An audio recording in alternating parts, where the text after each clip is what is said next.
Welcome to episode 13 of Matthew Linity.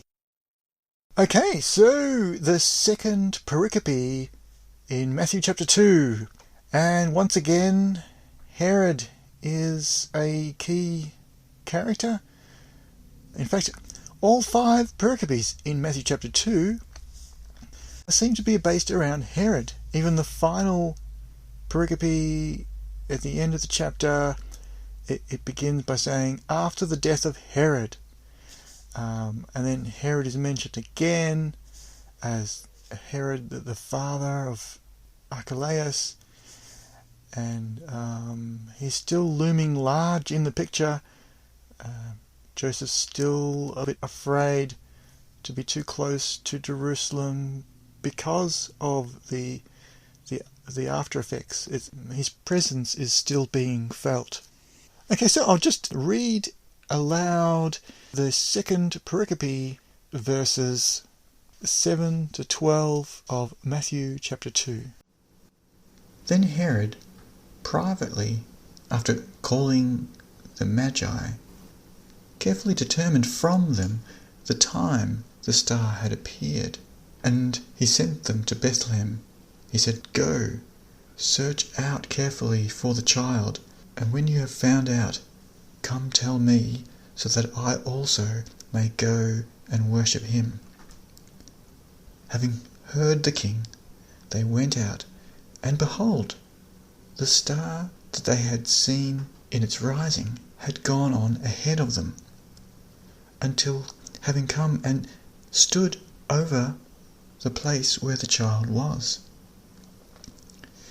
Seeing the star, they rejoiced a very great joy, and after entering the house, they saw the child with Mary his mother, and opening up their treasures, they brought to him gifts, gold, frankincense, and myrrh.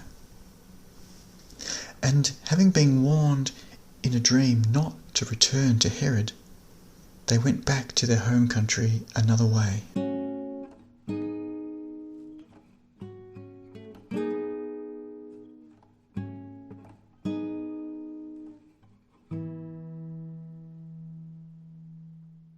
Okay, so we've got Herod sending the Magi off, as if Herod can just expect that they will obey him, as if the Magi work for him, but the Magi don't work for him.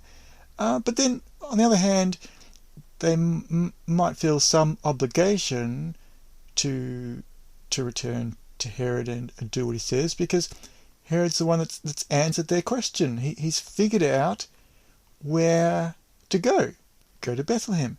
So he's come up with the answer, and then he sent them off with an instruction to come back and tell him exactly where the child is.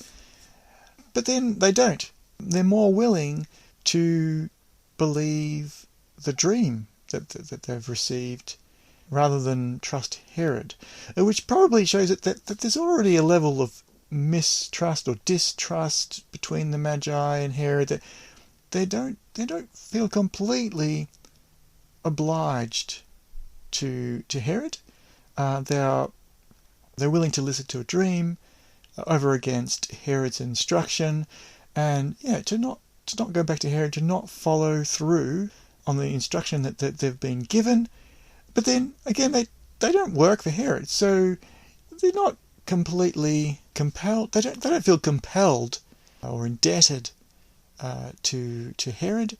They are independent. In fact, they're already independent of Herod. They don't come from Herod's country. They're not from Herod's country. They come from a different country. They come from somewhere else. But they don't feel like they have to obey Herod. So they are the disobedient Magi. They're not bound to obey Herod. Now, there's a question that I had when I started looking at this, and I think that it's resolved for me now. But the question is about why are the Magi warned? Why are they warned? Like, what doesn't seem to help save the child? So, I mean, Joseph is the one that manages to get the family out. He receives another dream and gets the family out. That's not in this pericope, but in terms of warning the Magi in a dream, is that for their own benefit? It doesn't seem to be for the benefit of the child. It doesn't seem to work. Like, who does it save? It saves the Magi? Were the Magi in danger? So it really got me thinking about, hang on, what does this achieve? This warning in a dream. Does it work? What role does the dream play in this story? For the Magi receive a dream warning them not to return to Herod, but how does that help? How does that help the story? How does that help? And the more that I think about this, the more that I realise it's really for the Magi to finish this pericope.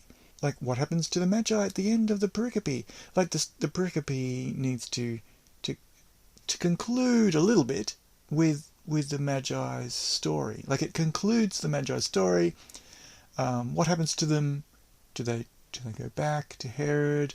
How do they know what to do next? So it's raising the profile of the Magi. It's showing that they can not only interpret the signs in the sky, they can interpret things in the sky. They can also interpret dreams. So it's a fitting conclusion to their story episode. So it's not trying to show that they have this new mission to try to save the child. It's not that the dream has told them about what's going to happen. It's just that the dream has warned them, don't go back. Here it's dangerous, don't go back. I mean, it doesn't tell us the details of the dream, it just says warned in a dream not to go back. So it's really to finish off. We get to have a little conclusion for how did they get home, by showing once again how good they are at interpreting things, being sensitive to listening and seeing and interpreting. Well, what is it that's going on that they need to do next? It's showing how mission accomplished for the Magi. Their mission was to track down this child, to honour this child, to bring gifts, to celebrate what they perceive to be a new king born in Judea. So this new king, they've found this new king, they're celebrating this new king, and they get to show what they know. They've perceived it. They're the first ones to figure this out. So they get to honour, they get to be the first ones, according to Matthew, in the story that we have, according to Matthew, they get to be the first ones to honour this newborn king. They take back the news of what they have seen, and so there's traditions of the Magi being the first ones to evangelize back in their home country. Some Christians actually do trace their heritage back to the Magi as the first evangelists. That's all for this episode. Thanks for listening.